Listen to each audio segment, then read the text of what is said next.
Welcome to AP today news. Alluri జిల్లా పెద్దమయ్యలు కొన్ని సంవత్సరాల నుంచి ఉన్న భూ వివాదం 3 గ్రామాలు మూకుమ్మడిగా దాడి చేసే పరిస్థితికి నోచుకుంది. అల్లూరు సీతారామరాజు జిల్లా పెద్దమయ్యలు మండలం ఇంజరి పంచాయతీ ఎర్రబైలు గ్రామంలో తీవ్ర ఉద్రిక్తత చోటు చేసుకుంది. ఎర్రబైలు గ్రామంలో 6 కుటుంబాలు నివాసం ఉంటున్నాయి. ఎర్రబైలు గ్రామంలో ఆలయ నిర్మాణానికి భూమి విషయమై కొన్నేళ్లుగా వివాదం జరుగుతోంది.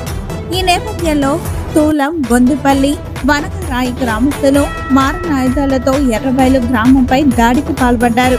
ఈ ఘటనలో ఎర్రబైలు గ్రామానికి చెందిన జల్లి చిన్నబ్బాయి తలకు తీవ్ర గాయాలు కాగా తలకు 6 కుట్లు పడ్డాయి. జల్లి చిన్నమ్మ కుడిచేయి, జల్లి శాంతికుమారి నడుముపై గాయాలయ్యాయి.